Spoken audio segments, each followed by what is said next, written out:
नमस्कार. VAJ academy YouTube चॅनलवर आपलं सहर्ष स्वागत आहे. या व्हिडिओमध्ये आपण TET एक्झाम पेपरसाठी किंवा TETसाठी आपलं जे बालमानसशास्त्र व अध्यापनशास्त्र आहे त्यामधील पहिला जो टॉपिक आहे अध्ययन प्रक्रिया व स्वरूप याच्यावर आधारित 75 वस्तुनिष्ठ प्रश्न पाहणार आहोत. आता हे जे 75 वस्तुनिष्ठ प्रश्न पाहणार आहोत ना ते कसे पाहणार आहोत माहिती आहे का? त्याच्यामध्ये बेसिक, मीडियम, ॲडव्हान्स म्हणजे 25 प्रश्न सोपे असतील, 25 प्रश्न मीडियम लेवलचे असतील आणि 25 प्रश्न हे अवघड दर्जाचे असतील. आणि परीक्षेमध्ये या स्वरूपाचे प्रश्न तुम्हाला येतील पहा. या एकाच टॉपिकवर म्हणजे अध्ययन प्रक्रिया व स्वरूप या एकाच टॉपिकवर हे 75 वस्तुनिष्ठ प्रश्न आहेत. व्हिडिओ थोडासा मोठा होईल कारण 75 प्रश्न एकाच व्हिडिओमध्ये पाहायचे आहेत. त्यामुळे व्हिडिओ शेवटपर्यंत पहा. या व्हिडिओला सर्वांनी लाईक करा, शेअर करा आणि VAJ अकॅडमी हे जे आपलं यूट्यूब चॅनल आहे ते सबस्क्राईब करा. सुरुवातीला काही सेकंद माझी जाहिरात की जर तुम्हाला माझ्याकडून बालमानसशास्त्र व अध्यापनशास्त्राचं ई बुक घ्यायचं असेल तर प्ले स्टोअरवरून विठ्ठल जोशी ॲप डाउनलोड करा आणि बालमानसशास्त्र व अध्यापनशास्त्र ई बुक विकत घ्या. याच्यामध्ये TET पेपर 1 व TET पेपर 2 साठी हे ई बुक उपयुक्त आहे. 30 म्हणजे पेपर 1 मधले 30 मार्क्स आणि पेपर 2 मधले 30 मार्क्स या ई बुक मधून तुमचे कव्हर होतील. तसंच जर तुम्हाला रेकॉर्डेड व्हिडिओ कोर्स घ्यायचा असेल तर पेपर 8 साठी सेपरेट रेकॉर्डेड व्हिडिओ कोर्स आहे आणि पेपर 2 साठी सुद्धा एक सेपरेट रेकॉर्डेड व्हिडिओ कोर्स आहे. चला तर मग आता आपण प्रश्न घ्यायला सुरुवात करूयात. तर त्याच्यामध्ये पहा पहिला जो प्रश्न आहे तो पाहूयात आपण आता. तर पहिला प्रश्न असा आहे पहा मित्रांनो, तर अध्ययन प्रक्रियेत सर्वात पहिली पायरी कोणती असा तो प्रश्न आहे. आता अध्ययन प्रक्रियेमध्ये जी सर्वात पहिली पायरी आहे ना ती पायरी असते पहा प्रेरणा. आता कशामुळे माहिती आहे का? तुम्हाला कोणतीही गोष्ट करायची असेल तर प्रेरणा खूप महत्त्वाची असते. इन्स्पिरेशन ज्याला आपण म्हणतो खूप महत्त्वाचं असतं. प्रेरणा असेल तर आणि तरच आपण ती गोष्ट करत असतो. आता मी शिकवत आहे, मला कुठेतरी आतून शिकवण्याची प्रेरणा मिळते म्हणून मी शिकवतो. जर मला प्रेरणा मिळालीच नाही तर तुम्ही म्हणजे मी शिकूच शकणार नाही. तसंच तुम्ही आता हा व्हिडिओ पाहतात तर तुम्हाला कुठून तरी आतून प्रेरणा मिळालेली आहे की मला जर TETमध्ये मार्क्स चांगले मिळवायचे असतील तर म्हणजे हा विषय करणं आवश्यक आहे मानसशास्त्र. ही प्रेरणा तुमच्यामध्ये आहे म्हणून तुम्ही हा व्हिडिओ पाहत आहात. तर अध्ययन प्रक्रियेमध्ये सर्वात पहिली पायरी जी असते ती प्रेरणा असते. बी हे त्याचं उत्तर आहे. तर याचं स्पष्टीकरण तुम्हाला सांगायचं झालं तर कोणतीही शिकण्याची प्रक्रिया प्रेरणेशिवाय सुरू होत नाही. म्हणजे कोणतीही शिकण्याची प्रक्रिया कशापासून सुरू होते तर प्रेरणेपासून सुरू होत असते. आता दुसरा प्रश्न आहे पहा, थॉर्नडाईकने मांजराच्या प्रयोगातून काय सिद्ध केले? आता थॉर्नडाईक हे एक शास्त्रज्ञ झालेले आहेत, तुम्हाला सर्वांना माहिती आहे. तर थॉर्नडाईकने मांजराच्या प्रयोगातून काय सिद्ध केलेलं आहे तर त्याचं उत्तर आहे ट्रायल अँड एरर लर्निंग. म्हणजे चुका व शिका, प्रयत्न प्रमादवाद वगैरे त्याला म्हटलं जातं. तर इंग्लिशमध्ये दिलेलं आहे ट्रायल अँड एरर लर्निंग. हे थॉर्नडाईकने मांजराच्या प्रयोगातून सिद्ध केलेलं आहे. आता त्याच्यामध्ये पहा की थॉर्नडाईकनं काय केलं होतं की पिंजऱ्यातील म्हणजे मांजर पिंजऱ्यामध्ये ठेवलं होतं आणि त्याच्यात प्रयोग करून हा सिद्धांत मांडला की ट्रायल अँड एरर हा सिद्धांत त्यांनी मांडलेला आहे. त्याच्या पुढे तिसरा प्रश्न आपण पाहूयात. Learning is a process of progressive behaviour adaptation असे कोणी सांगितलेले आहे? तर या ठिकाणी पहा learning is a process of progressive behaviour adaptation असं कोणी सांगितलेलं आहे तर त्याचं उत्तर आहे गेट्स या शास्त्रज्ञांनी असं सांगितलेलं आहे. आता याच्यामध्ये पहा की तो काय म्हणतो गेट्स की गेट्सच्या मते अध्ययन म्हणजे वर्तनाचे हळूहळू होणारे रूपांतर. म्हणजे जे इंग्लिशमध्ये वर सांगितलेलं आहे ना तेच मराठीमध्ये या ठिकाणी सांगितलेलं आहे. या अध्ययन म्हणजे काय तर वर्तनाचे हळूहळू होणारे रूपांतर. ते व्याख्याच त्यांनी केलेली आहे. त्याच्यानंतर अध्ययन कायमस्वरूपी असण्यासाठी काय आवश्यक आहे? हे अध्ययन जे कायमस्वरूपी असावं यासाठी कशाची आवश्यकता आहे तर त्याचं उत्तर आहे पहा सतत पुनरावृत्ती. हे त्याचं उत्तर आहे. हे अध्ययन जे आहे ते कायमस्वरूपी असण्यासाठी कशाची आवश्यकता असते तर सतत पुनरावृत्ती होण्याची आवश्यकता असते. आता पुनरावृत्ती केल्यामुळे काय होतं शिकलेलं जे ज्ञान आहे ते दीर्घकाळ टिकतं असं त्याचं आपल्याला स्पष्टीकरण देता येईल. त्याच्यानंतर पाचवा प्रश्न आहे की पावलावच्या प्रयोगात, आता पावलाव नावाचा एक शास्त्रज्ञ होऊन गेलेला आहे. तर पावलावच्या प्रयोगात घंटीचा आवाज कोणत्या प्रकारचा उद्दीपक आहे? आता याच्यामध्ये घंटीच पावलाने एक प्रयोग केला होता, त्याच्यामध्ये तो घंटी वाजवायचा. आता तो घंटीचा जो आवाज आहे ना, ते कोणत्या प्रकारचं उद्दीपक आहे असा तो आपला प्रश्न आहे. तर हा जो आहे ना, हा शर्तीत या प्रकारचं उद्दीपक आहे. बी हे त्याचं उत्तर आहे, शर्तीत. आता याच्यामध्ये पहा की एक शर्त आहे टाईप की त्यांनी कुत्र्यावर प्रयोग केला होता आणि कुत्र्याला घंटीचा आवाज हा शर्तीत उद्दीपक होता. म्हणजे घंटीचा आवाज वाजला की तो कुत्रा पुढची कृती करायचा. त्याच्या पुढचा 6वा प्रश्न आपण पाहूयात आता. 6वा प्रश्न आहे, ऑपरंट कंडिशनमध्ये सर्वाधिक महत्त्वाचे काय असते? आता ऑपरंट कंडिशनमध्ये सर्वाधिक महत्त्वाचं काय असतं? तर त्याचं उत्तर आहे परिणाम. परिणाम हा ऑपरंट कंडिशनमध्ये सर्वात महत्त्वाचा असतो. आता हे स्किनरनं एक सिद्धांत मांडलेला आहे पहा. काय म्हणतो स्किनर? की स्किनरच्या मतानुसार प्रतिसादाचा परिणाम म्हणजे बक्षीस किंवा शिक्षा याचा परिणाम हा शिकण्यावर पडत असतो. जर बक्षीस मिळालं तर शिक्षण पॉझिटिव्ह होतं आणि जर शिक्षा मिळाली तर काही बाबतीत पॉझिटिव्ह होतं, काही विद्यार्थ्यांच्या बाबतीत निगेटिव्ह सुद्धा होतं. काही विद्यार्थी शिक्षा पॉझिटिव्हली घेतात, काही विद्यार्थी निगेटिव्ह सुद्धा घेतात. त्याच्या पुढचा प्रश्न आपण पाहूयात आता नेक्स्ट. त्याच्यानंतरचा प्रश्न आहे पहा. काय प्रश्न आहे आता या ठिकाणी की learning is development with comes from exercise and effort असे कोणी म्हटले आहे? आता ही व्याख्याच आहे पण इंग्लिशमध्ये दिलेली आहे. तर असं कोणी म्हटलेलं आहे? तर त्याचं उत्तर आहे पहा, किंबल यांनी ही अध्ययनाची व्याख्या केलेली आहे. आता त्याच्या खाली मराठीमध्ये सांगायचं झालं तर किंबलच्या मते प्रयत्न व व्यायामातून, एक्झरसाइज म्हणजे इथं व्यायाम नका घेऊ, तर सततची पुनरावृत्ती करून त्याचा अभ्यास करून अध्ययनाची प्रगती होत असते, असा त्याचा अर्थ आपल्याला या ठिकाणी घ्यायचा आहे. त्याच्या पुढे 8वा प्रश्न पाहूयात आता. खालीलपैकी अध्ययनाशी संबंधित घटक कोणते? आता अध्ययनाशी संबंधित कोणता घटक आहे बरं? याच्यामध्ये जर विचार केला आपण तर प्रेरणा, म्हणजे पहिलं शिकण्याची जी पहिली स्टेप कोणती आहे? प्रेरणा. त्याच्यानंतर सराव आणि त्याच्यानंतर पुनरावृत्ती. म्हणजे सुरुवातीला तुमच्या मनामध्ये प्रेरणा निर्माण झाली तरच अध्ययन सुरू होईल. त्यानंतर तुम्ही त्या अध्ययनाचा सराव केला पाहिजे आणि पुनरावृत्ती म्हणजे सतत ते अध्ययन केलं पाहिजे. ह्या सर्व गोष्टी अध्ययनाशी संबंधित आहेत आणि या गोष्टी केल्या तरच तुमचं अध्ययन व्यवस्थित होतं. त्याच्यानं म्हणजे अध्ययनासाठी प्रेरणा, सराव व पुनरावृत्ती ही प्रमुख तत्व आहेत. 9वा प्रश्न आहे पहा, लर्निंग इज इनसाइट हा सिद्धांत कोणी मांडला?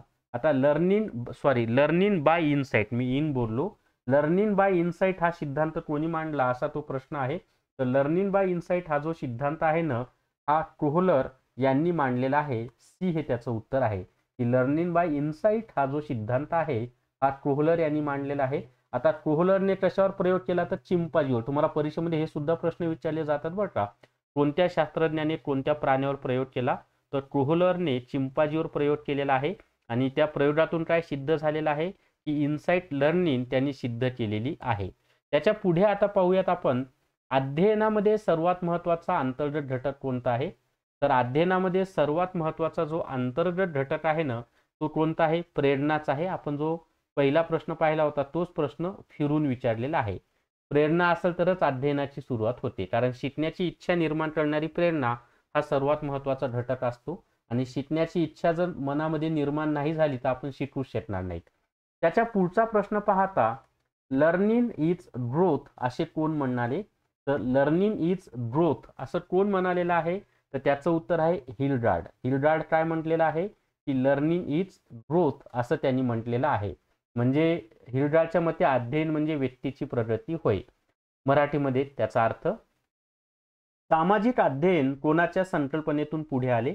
आता हे जे सामाजिक अध्ययन आहे कोणाच्या संकल्पनेतून पुढे आलेला आहे? तर त्याचं उत्तर आहे अल्बर्ट बँडुरा. हा जो अल्बर्ट बँडुरा आहे ना, याच्या अध्ययनातून म्हणजे याच्या संकल्पनेतून सामाजिक अध्ययन पुढे आलेलं आहे. एखाद्या प्रश्नाचं उत्तर जर तुम्हाला चुकीचं वाटत असेल ना तर कमेंटमध्ये तसं सांगा, नंतरच्या व्हिडिओमध्ये ते करेक्ट केलं जाईल. तर या ठिकाणी पाहता बँडुराच्या सामाजिक शिकण्याच्या सिद्धांतात अनुकरणाचे महत्त्व सांगितलेले आहे. ते पण माहिती असू द्या. मे बी तुम्हाला असाही प्रश्न येऊ शकतो की बँडुरा सामाजिक शिकण्याचा सिद्धांत कोणी मांडला? तर बँडुरा. आणि त्यामध्ये कशाचं महत्त्व सांगितलेलं आहे? तर अनुकरणाचे महत्त्व सांगितलेले आहे. त्याच्या आपल्या घरामध्ये पहा मुलं आईवडिलांचं अनुकरण करून लहान वयामध्ये शिकत असतात. पुढे आहे अध्ययनाचे 2 मुख्य प्रकार कोणते? तर अध्ययनाचे जे 2 मुख्य प्रकार आहेत ते कोणते आहेत? तर एक आहे औपचारिक अध्ययन आणि दुसरं आहे अनौपचारिक अध्ययन. आता हे जे औपचारिक अध्ययन आहे ते शाळा कॉलेजेसमध्ये होत असतं आणि हे जे अनौपचारिक माध्यम आहे शिकण्याचं ते आपल्या घरामध्ये, समाजामध्ये किंवा आजूबाजूच्या परिसरात होत असतं.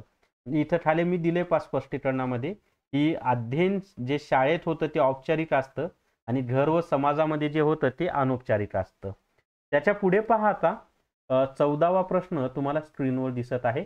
व्हिडिओला सर्वांनी लाईक करा बरं का. खूप छान असं प्रश्न घेतलेले आहे. त्याचं स्पष्टीकरणासह उत्तर मी तुम्हाला सांगत आहे. त्याच्या पुढे असं आहे की लर्निंग आणि वेळ पण जास्त घेत नाही. खूप स्पीडमध्ये आणि कळेल अशा लईमध्ये घेत आहे सगळं काही. तर learning is a process of progressive improvement असे कोणी म्हटले आहे? तर learning is a process of progressive improvement असं कोणी म्हटलेलं आहे? तर त्याचं उत्तर आहे क्रो अँड क्रो या शास्त्रज्ञांनी ते म्हटलेलं आहे. आता याच्यामध्ये पहा की क्रो यांच्यामध्ये मते काय? तर अध्ययनाने व्यक्ती हळूहळू सुधारते. आता त्याच्या पुढचा प्रश्न आहे की अनुकरणातून शिकण्याची पद्धत कोणत्या वयात सर्वाधिक दिसते? आता मी तुम्हाला आधी सांगितलं की जे लहान मुलं असतात ते आपल्या आईवडिलांचं अनुकरण करून शिकत असतात. मग त्याचं उत्तर काय असणार आहे? ऑब्विसली काय उत्तर असणार आहे? बालपण हे त्याचं उत्तर आहे की बालपणामध्ये म्हणजे अनुकरणातून शिकण्याची पद्धत ही बालवयामध्ये सर्वाधिक आपल्याला दिसते. त्याच्या पुढे तारुण्यामध्ये पण काही प्रमाणात आहे पण सर्वात जास्त प्रमाणात बालपण. आपली जी लहान मुलं बोलायला शिकतात ना ते आपल्या घरातल्या माणसांचं अनुकरण करूनच बोलायला शिकत असतात. घरातल्या माणसातला जो बोलण्याचा ट्यून असतो तोच त्या लहान मुलाचा बोलण्याचा ट्यून असतो. घरातले लोक ज्या पद्धतीनं वागतात तसाच तो लहान मुलगा सुद्धा वाढण्याचा प्रयत्न करत असतो. तर लहान मुलं ही सर्वात जास्त अनुकरण करत असतात. तर लहान मुले मोठ्यांच्या वर्तनाची नक्कल करून शिकतात. त्याच्या पुढे आता अध्ययनाचे स्वरूप कोणते आहे? आता अध्ययनाचं जे स्वरूप आहे ना ते आहे सतत, सामाजिक व आजीवन म्हणजे मरेपर्यंत. आजीवन म्हणजे मरेपर्यंत की अध्ययन हे जन्मल्यापासून मरेपर्यंत सतत सुरू असतं. समाजामध्ये सुद्धा अध्ययन आपल्याला मिळत असतं आणि मरेपर्यंत अध्ययन सुरू असतं. तर ए हे त्याचं उत्तर आहे की अध्ययन अखंड चालते आणि अध्ययन हे सामाजिक असते आणि आयुष्यभर चालत असते. त्याच्या पुढे पहा अध्ययनामध्ये बाह्य घटक कोणते असतात? आता अध्ययनामध्ये जे बाह्य घटक असतात ना तो प्रेरणा, इच्छा, आवड हे अंतर्गत घटक झाले म्हणजे आपल्या मनातले घटक झाले. पण बाह्य घटक याच्यामध्ये दिलेल्या पर्यायानुसार पर्यावरण. आता पर्यावरण म्हणजे काय? तर मानवाच्या सभोवताली असलेल्या परिस्थितीलाच पर्यावरण असं म्हटलं जातं. पर्यावरणाचे 2 घटक असतात. एक आहे सजीव घटक आणि दुसरा आहे निर्जीव घटक. तर याच्यामध्ये सजीव घटकाचा म्हणजे आपल्या त्या मुलाच्या आजूबाजूला असणारे जे माणसं आहेत त्यांचा सर्वात जास्त परिणाम हा अध्ययनामध्ये होत असतो. निसर्गाचा सुद्धा परिणाम म्हणजे निर्जीव घटकांचा सुद्धा होतो परिणाम. तर पर्यावरण हे त्याचं उत्तर आहे. बाह्य वातावरण व परिस्थिती शिकण्यावर प्रभाव टाकतात. त्याच्या पुढे पहा आता की रेनफोर्समेंट म्हणजे काय? आता रेनफोर्समेंट म्हणजे काय? तर याचं जे उत्तर आहे ते आहे पहा प्रतिसादाला बळकटी देणे हे त्याचं उत्तर आहे. रेनफोर्समेंट म्हणजे काय? तर प्रतिसादाला बळकटी देणे. बळकटी करण्याने व्यक्तीचे शिकलेले ज्ञान टिकते. म्हणजे एकदा काय तुम्ही जे काही शिकलात त्याचं जर बळकटीकरण झालं ते छान समजून घेतलं व्यवस्थित आकलन झालं तर ते कायमचं आपल्या लक्षामध्ये राहतं पहा. त्याच्या पुढे पियाजेचा अध्ययनाशी संबंधित सिद्धांत कोणता आहे? आता पियाजे नावाचा शास्त्रज्ञ आहे. त्यांना अध्ययनाशी संबंधित एक सिद्धांत मांडलेला आहे. तर तो सिद्धांत कोणता आहे असं आपल्याला सांगितलेलं आहे. तर त्याचं उत्तर आहे पहा कॉग्निटिव्ह डेव्हलपमेंट. हे त्याचं उत्तर आहे. Cognitive development. आता त्याला जर आपल्याला मराठीमध्ये सांगायचं झालं तर पियाजेने संज्ञानात्मक विकासाच्या टप्प्यातून अध्ययन स्पष्ट केलेलं आहे. संज्ञानात्मक विकासाच्या टप्प्यातून अध्ययन स्पष्ट केलेलं आहे. ते कोणी केलेलं आहे? तर पियाजेने या शास्त्रज्ञाने केलेलं आहे. त्याच्या पुढे पाहता लर्निंग विदाऊट रेनफोर्समेंट कोणाशी संबंधित आहे? आता लर्निंग विदाऊट रेनफोर्समेंट म्हणजे बळकटीकरण. वरच्या प्रश्नामध्येच आपण याची माहिती पाहिलेली आहे. तर याचं उत्तर आहे ऑपरंट कंडिशनिंग याच्याशी ते संबंधित आहे. सी हे त्याचं उत्तर आहे ऑपरंट कंडिशनिंग. म्हणजे बक्षिसाशिवाय ऑपरंट कंडिशनिंग म्हणजे काय, एक तर बक्षीस देऊन किंवा शिक्षा देऊन जे अध्ययन केलं जातं त्याला ते ऑपरंट कंडिशनिंग असं म्हणतात. तर बक्षिसाशिवाय झालेले पण परिस्थिती आली की दिसणारे अध्ययन म्हणजे लेटंट लर्निंग होय. त्याच्या पुढे आता 21 नंबरचा प्रश्न आपण पाहूयात. एकच मिनिट द्या मला. तर 21 नंबरचा प्रश्न आहे पहा, खालीलपैकी कोणत्या अध्ययनाचे वैशिष्ट्ये नाही. आता याच्यामध्ये कायमस्वरूपी बदल, अध्ययनामुळे कायमस्वरूपी बदल होतो का, तर होतो. अध्ययन हे अनुभवावर आधारित असते का, तर असते. अध्ययन ही सामाजिक प्रक्रिया आहे का, तर आहे, आपण वरच पाहिलेलं आहे. पण अध्ययनाचं अनुवंशिक गुण हे अध्ययनाचं वैशिष्ट्य नाही. अनुवंशिक गुण हे बायोलॉजिकल असतात, जे आपल्याला जन्मताच आईवडिलांकडून मिळालेले असतात. त्याचा अनुवंशिक गुणाचा आणि अध्ययनाचा काही संबंध नसतो. सी हे त्याचं उत्तर आहे. त्याच्यानंतर कारण अनुवंशिकता ही जन्मताच असते, ती शिकण्याची प्रक्रिया नाही. मी आधीच तुम्हाला सांगितलं वेगळ्या शब्दात. त्याच्या पुढे पाहता, learning is both individual and social process अशी कोणी सांगितलेलं आहे. म्हणजे जे अध्ययन आहे ते व्यक्तिगत पण असतं आणि सामाजिक पण असतं, असं कोणत्या शास्त्रज्ञांनी म्हणलेलं आहे, तर ग्रेवर नावाचा जो शास्त्रज्ञ आहे त्यांनी ते म्हटलेलं आहे. ए हे त्याचं उत्तर आहे, की ग्रेवरच्या मते अध्ययन वैयक्तिक व सामाजिक दोन्ही असते असं त्यांनी म्हटलेलं आहे. म्हणजे ते वर जे इंग्लिश सांगितले ते मी मराठीमध्ये तुम्हाला सांगितलेलं आहे पहा. त्याच्या पुढचा प्रश्न असा आहे आता, की स्मृती व विस्मरण हे कोणाशी संबंधित आहे. 23वा प्रश्न आता तुम्हाला स्क्रीनवर दिसतंय. स्मृती व विस्मरण हे कोणाशी संबंधित आहे, तर स्मृती आणि विस्मरण हे कोणाशी संबंधित आहे, तर अध्ययन प्रक्रियेशी संबंधित आहे. ए हे त्याचं उत्तर आहे. स्मृती आणि विस्मरण हे दोन्ही कशाशी संबंधित आहेत, तर अध्ययन प्रक्रियेशी संबंधित आहेत. की अध्ययन केल्यानंतर स्मृती निर्माण होते आणि पुनरावृत्ती जर त्याची केली नाही त्या स्मृतींची म्हणजे अध्ययनाची, तर आपण केलेलं अध्ययन विस्मरणामध्ये सुद्धा जातं. तर स्मृती आणि विस्मरण हे अध्ययनाशी संबंधित आहेत. त्याच्यानंतरचा प्रश्न आहे, learning is the modification of behaviour through experience and training कोणी सांगितले. आता हे वैज्ञानिक म्हणजे वैज्ञानिक नाहीत, हे शास्त्रज्ञ आहेत, मानवशास्त्रज्ञ. त्यांनी असं वेगवेगळ्या व्याख्या केलेल्या आहेत. तर ही कोणाची व्याख्या आहे असं पण आपण त्याला म्हणू शकतो. तर याचं जे उत्तर आहे ना ते आहे पहा वॉटसन. वॉटसन नावाचा जो मानसशास्त्रज्ञ होता तो काय म्हणतो, learning is the modification of behaviour. Behaviour म्हणजे आपलं स्वभाव, थ्रू एक्सपिरियन्स अँड ट्रेनिंग. आता हेच जर तुम्हाला मराठीमध्ये सांगायचं झालं तर असं होईल पहा, मराठीमध्ये की वॉटसनच्या मते अनुभव व प्रशिक्षणाने वर्तन बदलते असा वॉटसन म्हणतो. आता परीक्षेत तुम्हाला असाही प्रश्न येऊ शकतो की अनुभव व प्रशिक्षणाने वर्तन बदलते असं कोणत्या शास्त्रज्ञाचं मत आहे, तर त्याचं उत्तर आहे वॉटसन हे त्याचं उत्तर आहे. अध्ययन प्रक्रियेत सर्वात प्रभावी घटक कोणता आहे, तर ऑब्व्हियसली अध्ययन प्रक्रियेमध्ये सर्वात प्रभावी घटक कोणता आहे, तर प्रेरणा.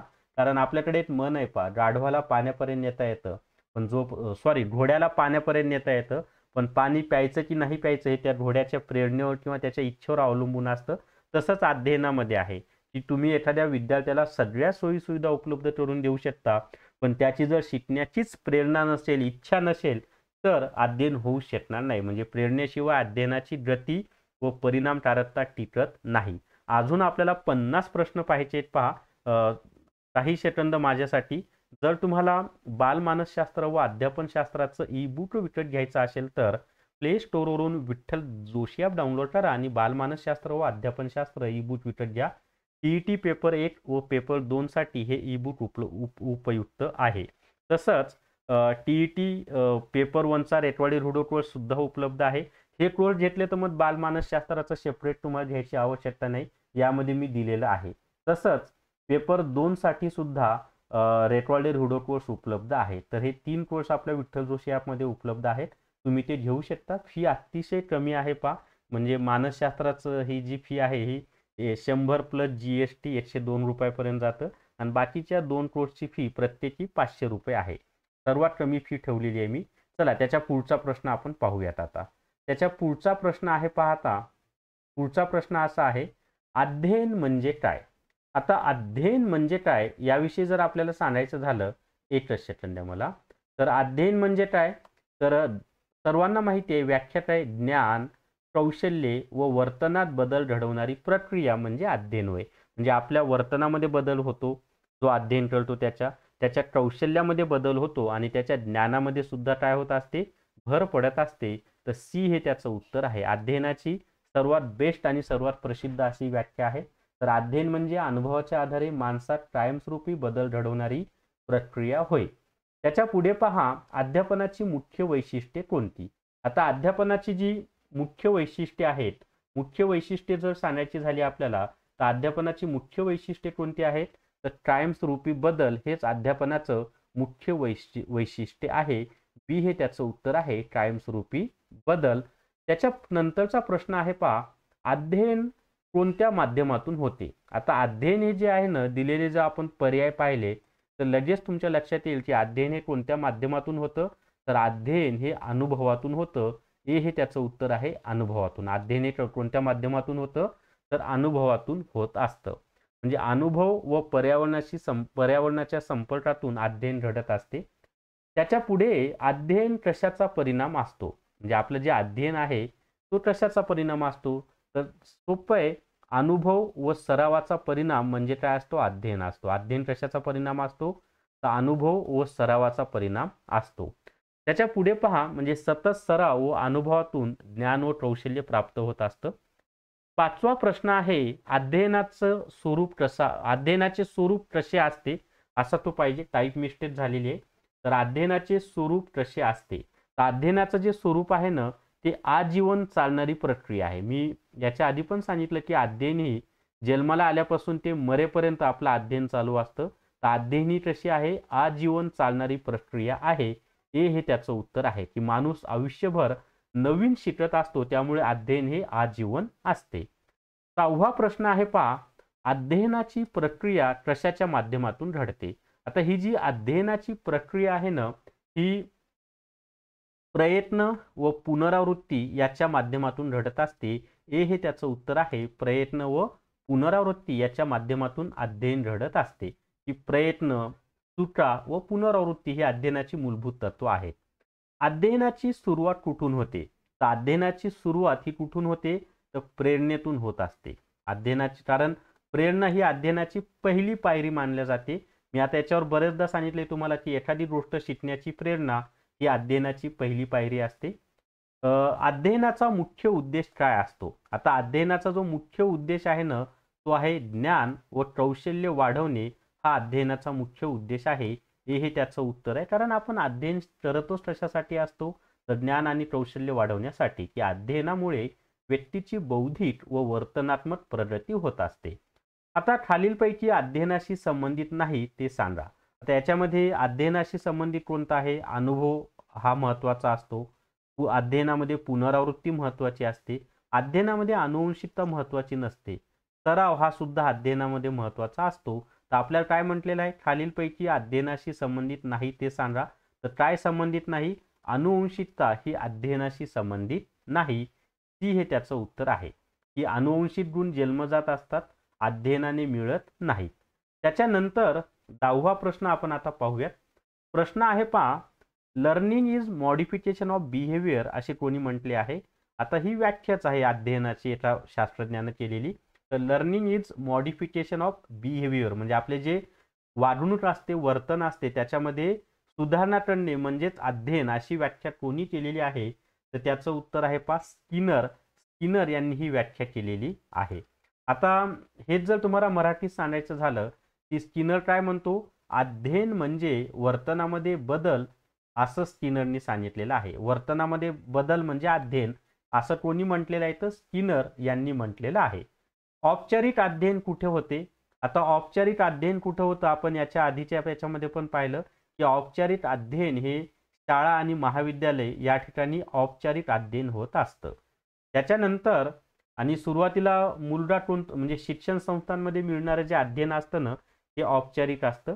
आता मे बी तुम्हाला असाही प्रश्न येऊ शकतो की मुलगा सर्वप्रथम कोणतं अध्ययन घेतो, औपचारिक का अनौपचारिक. तर ऑब्व्हियसली अनौपचारिक अध्ययन आधी सुरू होतं, कारण त्याची सुरुवात घरातून होत असते, जन्मताच होत असते.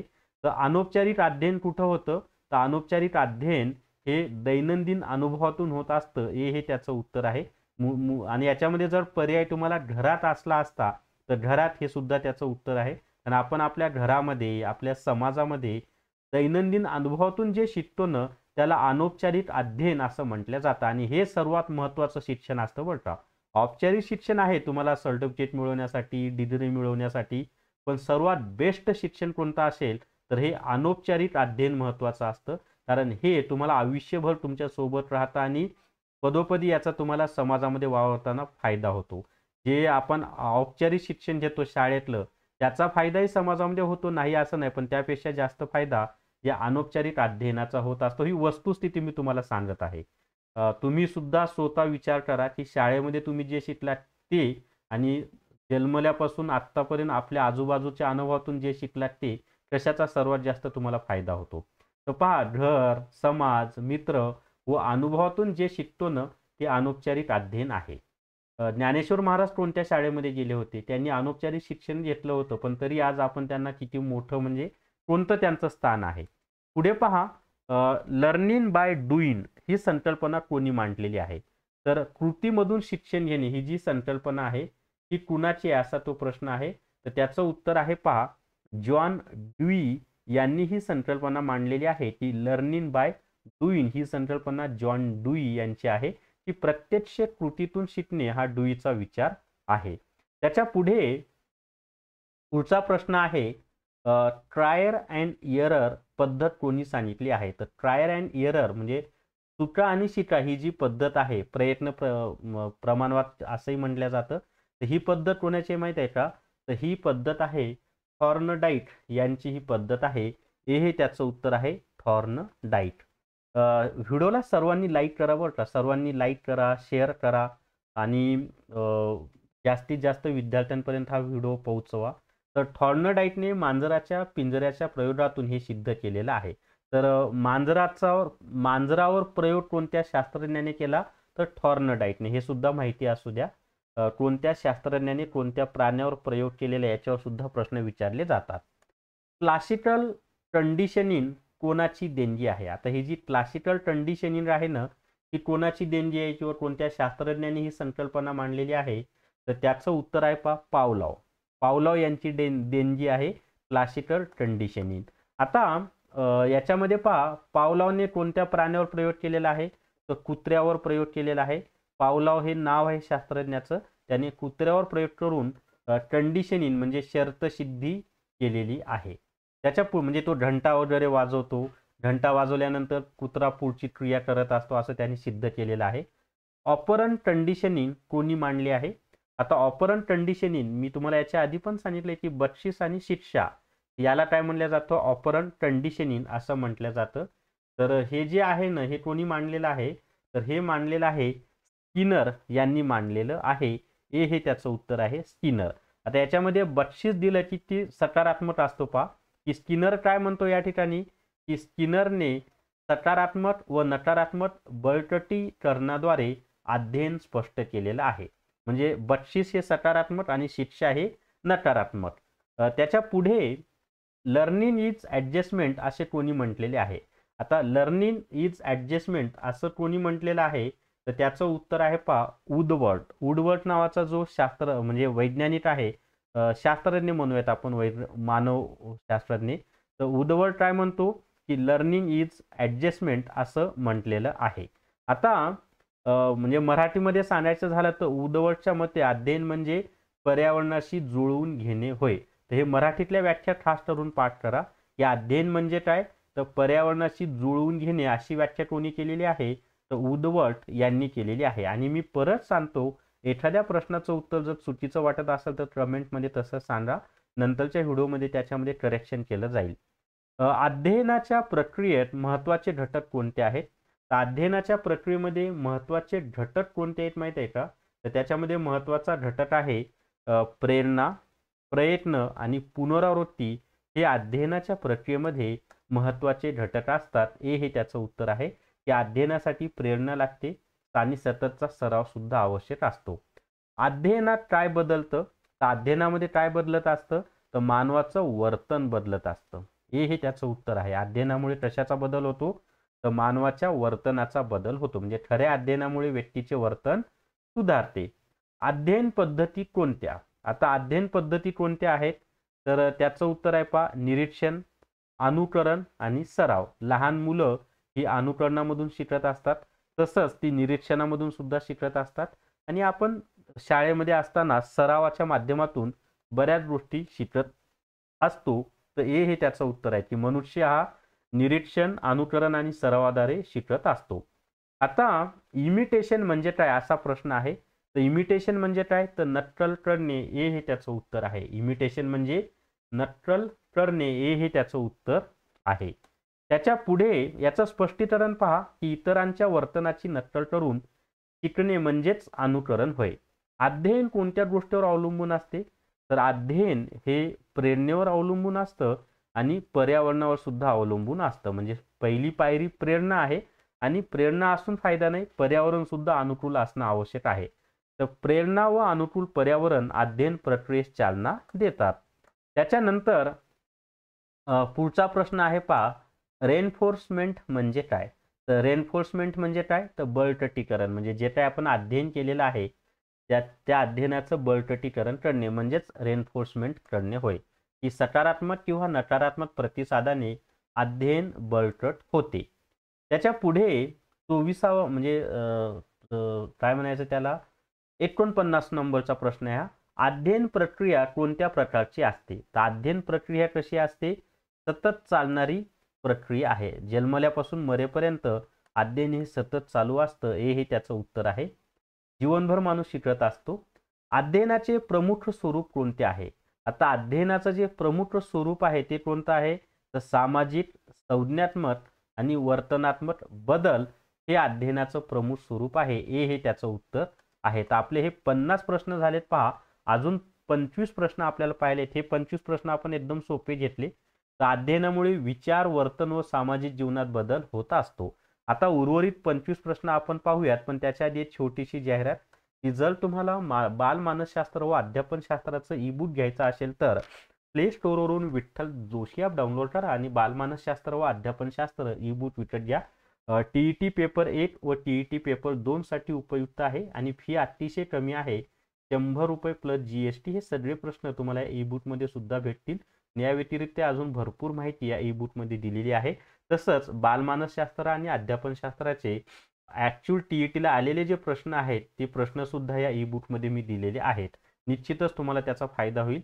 तसंच TET पेपर 1 आणि TET पेपर 2 साठी सुद्धा सेपरेट कोर्स आहेत. प्रत्येकी 500 रुपये फी आहे. अतिशय कमी फीमध्ये हे कोर्स उपलब्ध आहेत. चला त्याच्या पुढचे आता प्रश्न पाहूयात आपण. त्याच्या पुढचा प्रश्न आहे पहा आता. पुढचा प्रश्न असा आहे की पावलावच्या क्लासिकल कंडिशनिंगमध्ये अनकंडिशनल स्टिम्युलस म्हणजे काय. आता स्टिम्युलस म्हणजे काय, तर उद्दीपक आपण ज्याला म्हणतो, त्याला उद्दीपक म्हणजेच काय, स्टिम्युलस. तर पावलाव नावाचा जो शास्त्रज्ञ आहे त्यांनी काय म्हटलेलं आहे की त्यांनी क्लासिकल कंडिशनिंग सांगितलेली आहे. तर त्याच्यामध्ये अनकंडिशनड स्टिम्युलस म्हणजे काय, तर त्याचं उत्तर आहे अन्न. हे त्याचं उत्तर आहे. बी हे त्याचं उत्तर आहे अन्न. आता अन्न ही जी आहे ना, हा नैसर्गिक उद्दीपक आहे की ज्यामुळे आपोआप आपल्याला लाळ येते. त्याच्यानंतर दुसरा प्रश्न आहे थॉर्नडाईकच्या लॉ ऑफ इफेक्टनुसार. आता या ठिकाणी लक्षात ठेवा, लॉ ऑफ इफेक्ट कुणाशी संबंधित आहे, तर थॉर्नडाईकशी. तर थॉर्नडाईकच्या लॉ ऑफ इफेक्टनुसार अध्ययनाची गती कोणत्या गोष्टींवर अवलंबून असते.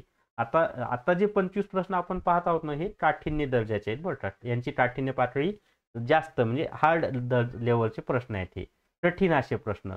तर थॉर्नडाईकचे जे लॉ ऑफ इफेक्ट आहे ना, त्यानुसार अध्ययनाची गती ही कोणत्या गोष्टींवर अवलंबून असते, तर त्याचं जे उत्तर आहे ना ते आहे पहा, परिणामाच्या समाधानावर ते अवलंबून असतं.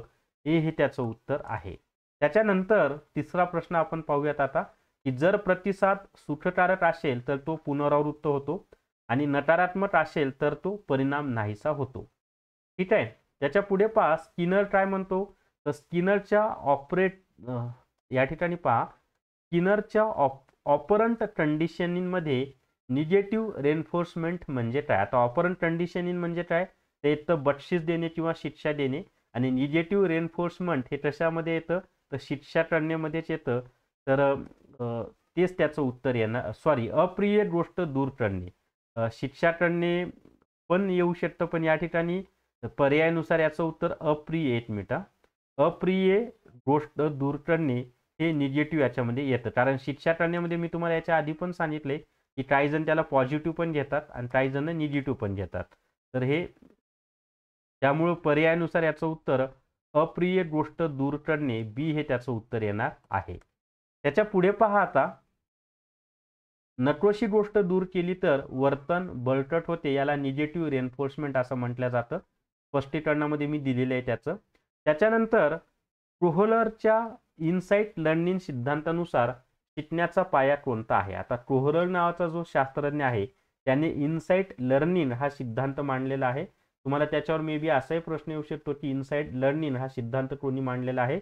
तर या कोहलरच्या इनसाइट लर्निंग सिद्धांतानुसार शिकण्याचा पाया कोणता आहे, तर अचानक साक्षात्कार बी हे त्याचं उत्तर आहे. की शिकण्याचा पाया कोणता आहे, तर अचानक साक्षात्कार होणे हा त्याचा पाया आहे. इथं पहा, कोहलरने कोणत्या प्राण्यावर प्रयोग केला, तर चिंपांझी नावाचं जे माकड आहे त्याच्यावर प्रयोग केला. तर कोहलरच्या प्रयोगात चिंपांझीने अचानक उपाय शोधून काढला, हा इनसाइट होता. त्याच्यानंतर पियाजेच्या संज्ञानात्मक विकास सिद्धांतानुसार 7 ते 18 वर्ष वयात कोणता टप्पा असतो. आता या ठिकाणी पहा, पियाजे नावाचा शास्त्रज्ञ त्याने संज्ञानात्मक विकास सिद्धांत मांडलेला आहे. तर त्या सिद्धांतानुसार 7 ते 18 वर्ष वयात कोणता टप्पा असतो. तर याचं जे उत्तर आहे ना ते आहे पहा, कोणता टप्पा असतो, तर कॉन्क्रीट ऑपरेशनल हा टप्पा असतो. ती हे त्याचं उत्तर आहे. तुम्हाला परीक्षेमध्ये असाही प्रश्न येऊ शकतो की संज्ञानात्मक विकास सिद्धांत कोणत्या शास्त्रज्ञांनी मांडलेला आहे, तर पियाजे यांनी मांडलेला आहे. याच्यामध्ये पहा, पुढचा प्रश्न आहे आता, म्हणजे तो काय म्हणतो, या टप्प्यात मूळ तर्कशुद्ध विचार करू लागते, पण तो ठोस गोष्टीशी संबंधित असतो. त्याच्यानंतरचा आहे 6वा प्रश्न याच्यातला, पण मुळामध्ये एकूणामध्ये तो 56वा प्रश्न आहे. Learning is a relatively permanent change in behaviour due to experience, हे कोणी म्हटलेलं आहे. आता ही अध्ययनाची व्याख्याच आहे, तर कोणत्या शास्त्रज्ञानं ही व्याख्या केलेली असा तो प्रश्न आहे. तर त्याचं उत्तर आहे पहा, हिल्डार्ड यांनी ही व्याख्या केलेली आहे. हिल्डार्ड नावाचा शास्त्रज्ञ काय म्हणतो, learning is a relatively permanent change in behaviour due to experience असं तो म्हणतो. मराठीमध्ये सुद्धा याचा अर्थ मी तुम्हाला सांगतो, म्हणजे तुम्हाला ते परीक्षेमध्ये सोपं जाईल. तर हिल्डार्ड काय म्हणतो, हिल्डार्डच्या व्याख्येनुसार अध्ययन अनुभवातून होते व कायमस्वरूपी बदल घडवतो. म्हणजे अध्ययन हे कशातून होतं, तर अनुभवातून होतं, आणि अध्ययन हे काय करतं, कायमस्वरूपी बदल घडवतो, असं हिल्डार्ड यांनी म्हटलेलं आहे. म्हणजे अध्ययनाची व्याख्याच आहे हिल्डार्डची. त्याच्यानंतर लेटंट लर्निंगची संकल्पना कोणाशी संबंधित आहे. आता लेटंट लर्निंग ही जी संकल्पना आहे ही टॉलमन यांच्याशी संबंधित आहे. हे त्याचं उत्तर आहे टॉलमन. की टॉलमनच्या मतानुसार शिकलेले ज्ञान लगेच दिसत नाही, गरज पडल्यावर ते प्रकट होते, त्यालाच लेटंट लर्निंग असं म्हटलं जातं. ऑब्झर्वेशनल लर्निंग सिद्धांत कोणी मांडला. आता ऑब्झर्वेशनल लर्निंग म्हणजे काय, तर निरीक्षण करून शिकणे किंवा ऑब्झर्वेशन करून शिकणे. तर हा सिद्धांत कोणी मांडलेला आहे, तर याचं उत्तर आहे बँडुरा. की ऑब्झर्वेशनल लर्निंग हा सिद्धांत कोणाचा आहे, तर बँडुरा यांचा आहे. की बँडुराने सामाजिक अध्ययनाची संकल्पना मांडली, ज्यामध्ये मूल अनुकरण करून शिकतात असं त्यांनी सांगितलेलं आहे. म्हणजे घरामध्ये लहानपणी मी सांगितलं की लहान मूल बोलायला कसा शिकतो, तर ऑब्झर्वेशन करूनच शिकतो. आईवडिलांचं ऑब्झर्वेशन किंवा घरातील लोकांचं ऑब्झर्वेशन करून ते मूल बोलायला शिकत असतं. त्याच्या पुढे पहा आता, learning without reinforcement but with cognitive map कोणत्या शास्त्रज्ञाशी संबंधित आहे. आता याचं जे उत्तर आहे ना ते आहे पहा मित्रांनो, टॉलमन याच्याशी संबंधित आहे. काही शब्द इंग्लिशमध्ये दिलेले आहेत, पण खाली मी ते मराठीत पण सांगितलेलं आहे की टॉलमनच्या उंदराच्या प्रयोगातून कॉग्निटिव्ह मॅप व लेटंट लर्निंग सिद्ध झालेली आहे. तर टॉलमन हा जो शास्त्रज्ञ आहे याने कोणत्या प्राण्यावर प्रयोग केलेला आहे, तर उंदीर या प्राण्यावर प्रयोग केलेला आहे. कोणत्या सिद्धांतात SR बॉन्ड हा मुख्य भाग आहे. आता थॉर्नडाईकचा जो सिद्धांत आहे ना त्या सिद्धांतामध्ये एस आर बॉन्ड हा मुख्य भाग आहे. आता एस आर बॉन्ड म्हणजे काय ते सुद्धा मी तुम्हाला सांगतो पहा, स्पष्टीकरणामध्ये व्यवस्थित सांगतो. तर थॉर्नडाईक याने काय ना ट्रायल अँड एरर म्हणजे प्रयत्न प्रमाण त्याचा जो सिद्धांत आहे सुट्रा व शिटा, त्याच्यामध्ये म्हणजे एस म्हणजे उद्दीपक आणि आर म्हणजे प्रतिसाद. तर एस आणि आर बॉन्ड म्हणजेच एस आर बंध म्हणजेच उद्दीपक प्रतिसाद बंध महत्वाचा आहे असं ते म्हटलेलं आहे. त्याच्या पुढे पहा आता, पियाजेच्या मते इगोसेंट्रिझम सर्वाधिक कोणत्या टप्प्यात दिसतो, म्हणजे कोणता टप्पा आहे की ज्या ठिकाणी आपल्याला इगोसेंट्रिझम दिसतो, म्हणजे खूप मोठा असा इगो आपल्याला दिसत असतो. तर त्याचं उत्तर आहे पा प्री ऑपरेशनर. बी हे त्याचं उत्तर आहे. प्री ऑपरेशनर हे त्याचं उत्तर आहे की 2 ते 7 वर्ष वयात मुले फक्त स्वतःच्या दृष्टिकोनातून विचार करतात, म्हणजे त्यांना जसं पाहिजे तसंच. ठीक आहे, त्यालाच इगोसेंट्रिझम असं म्हटलेलं आहे त्यांनी. त्याच्या पुढे आहे लॉ ऑफ रिडीनेस कोणत्या शास्त्रज्ञांनी मांडलेला आहे. आता लॉ ऑफ रिडीनेस हा जो आहे ना हा कोणत्या शास्त्रज्ञाचा आहे, तर त्याचं उत्तर आहे थॉर्नडाईक. म्हणजे लॉ ऑफ रिडीनेस कोणी मांडलेला आहे, तर थॉर्नडाईक या शास्त्रज्ञांनी मांडलेला आहे. म्हणजे थॉर्नडाईकच्या मते शिकण्याची तयारी असेल तेव्हाच अध्ययन प्रभावी होते असं त्यांनी म्हटलेलं आहे. त्यानंतरचा प्रश्न आहे पहा, गेस्टाल्ट सिद्धांताचे मुख्य तत्व काय आहे. तर गेस्टाल्ट सिद्धांताचं जे मुख्य तत्व आहे ना ते आहे संपूर्णपणा, ज्याला आपण इंग्लिशमध्ये होलनेस असं म्हणतो. तर गेस्टाल्ट सिद्धांताचं मुख्य तत्व संपूर्णपणा आहे. म्हणजे गेस्टाल्ट मानसशास्त्रानुसार अध्ययनाचा पाया म्हणजे संपूर्ण दृष्टिकोन होय. त्याच्या पुढे पहा आता, म्हणजे मी मराठीमध्ये सुद्धा तुम्हाला छान सांगत आहे बरं का ते. स्पायरर क्युरिटुरम कोणत्या मानसशास्त्रज्ञाशी संबंधित आहे. आता हा जो स्पायरर क्युरिटुरम आहे ना हा कोणत्या मानसशास्त्राशी संबंधित आहे, तर कोणत्या मानसशास्त्रज्ञाशी संबंधित आहे, तर त्याचं उत्तर आहे ब्रुनर. ब्रुनर हा जो मानसशास्त्रज्ञ आहे त्याच्याशी संबंधित हा स्पायरर क्युरिटुरम आहे. आता त्याच्यामध्ये पहा ब्रुनरने काय सांगितलेलं आहे की शिक्षण पुन्हा पुन्हा पण अधिक सखोल पातळीवर शिकवले पाहिजे. म्हणजे एकच गोष्ट पुन्हा पुन्हा शिकवली पाहिजे, पण ती अधिक सखोल, म्हणजे सुरुवातीला ती जी गोष्ट सांगितली त्यापेक्षा जास्त डीपमध्ये जाऊन सांगितली पाहिजे, नंतर शिकवताना अजून डीपमध्ये जाऊन सांगितली पाहिजे. त्याला स्पायरर क्युरिटुरम असं म्हटलं जातं.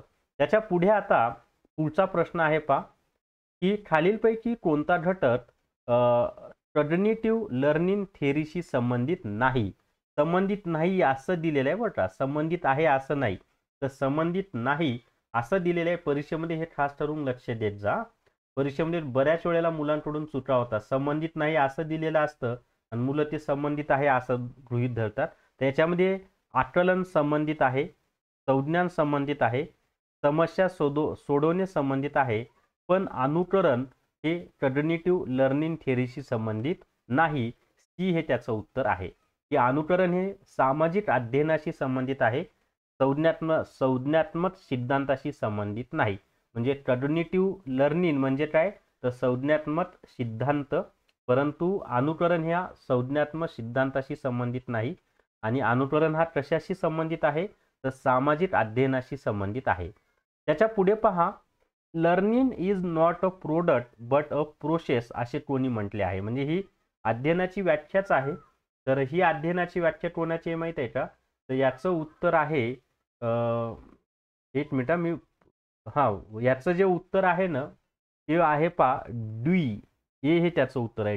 ड्युई हा जो शास्त्रज्ञ आहे त्याने ही व्याख्या केलेली आहे. ठीक आहे, चला त्याच्या पुढचा प्रश्न पाहूयात. आता याचा आधी स्पष्टीकरण सांगतो. मराठीमध्ये काय सांगायचं झालं तर ड्युई हा जो मानवशास्त्रज्ञ आहे त्याच्या मते शिक्षण म्हणजे सतत चालणारी प्रक्रिया होय. म्हणजे मराठीमध्ये पण मी सांगतो तुम्हाला, मे बी शिक्षण म्हणजे सतत चालणारी प्रक्रिया अशी व्याख्या कोणी केलेली आहे, तर ड्युई या शास्त्रज्ञाने केलेली आहे.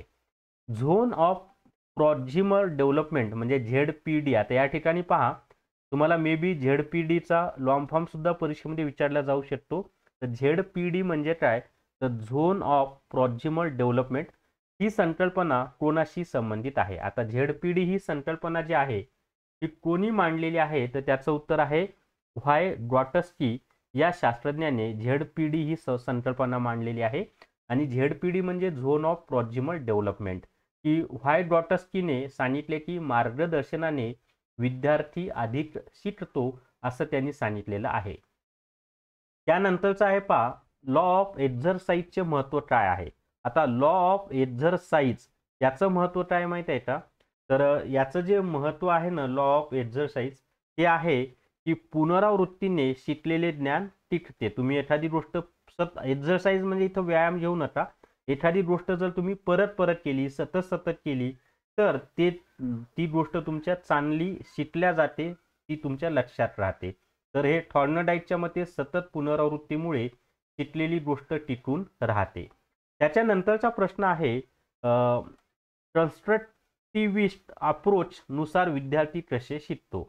आता हे कन्स्ट्रक्टिव्हिस्ट अप्रोच नुसार विद्यार्थी कसा शिकत असतो माहित आहे का.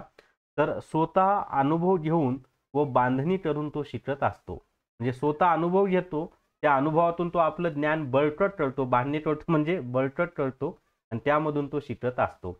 म्हणजे कन्स्ट्रक्टिव्हिझम मध्ये विद्यार्थी सक्रिय असतो आणि स्वतः ज्ञान आत्मसात करून ते शिकत असतो. त्याच्या पुढे पहा learning is essentially and active process असे कोणी म्हटलेले आहे. तर learning is essentially and active process ही जी व्याख्या आहे ना ही ड्यूई यांनी केलेली आहे. मला वाटतं हा प्रश्न रिपीट झाला त्याची वरच आपण पाहिला होता. चला त्याच्या पुढे पहा आता प्रोग्राम लर्निंग कोणत्या मानसशास्त्रज्ञाशी संबंधित आहे. आता प्रोग्राम लर्निंग हा जो आहे ना हे कोणाशी संबंधित आहे तर त्याचं उत्तर आहे स्किनर. स्किनरशी संबंधित काय आहे तर प्रोग्राम लर्निंग संबंधित आहे.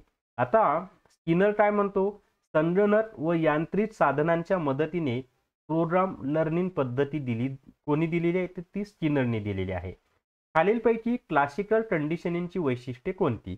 आता क्लासिकल कंडिशनिंगचे वैशिष्ट्य कोणतं आहे माहिती आहे का. तर उद्दीपक व प्रतिसाद बंद हे त्याचं वैशिष्ट्य आहे. कशाचं क्लासिकल कंडिशनिंगचं. याची माहिती आपण वर पाहिलेली आहे छानपैकी की क्लासिकल कंडिशनिंग मध्ये उद्दीपक व प्रतिसाद यांच्यातील संबंध महत्त्वाचा आहे.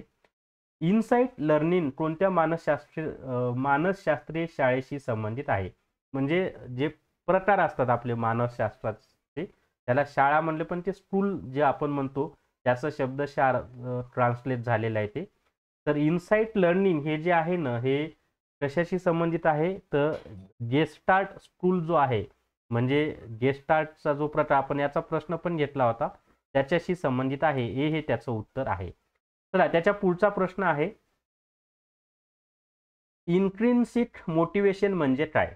आता इन्ट्रिन्सिक मोटिवेशन म्हणजे काय माहिती आहे का. तर त्याचं उत्तर आहे इन्ट्रिन्सिक मोटिवेशन म्हणजे स्वतः आवडीतून शिकणे असा त्याचा अर्थ होतो. ती हे त्याचं उत्तर आहे. इन्ट्रिन्सिक मोटिवेशन म्हणजे काय तर स्वतःच्या आवडीतून शिकणे असा त्याचा अर्थ होतो. म्हणजे अंतर्गत प्रेरणा म्हणजे स्वतःच्या समाधानासाठी शिकणे होय. तर त्याच्या पुढे पहा आता की learning is both individual and cooperative in nature असं कोण म्हटलेलं आहे.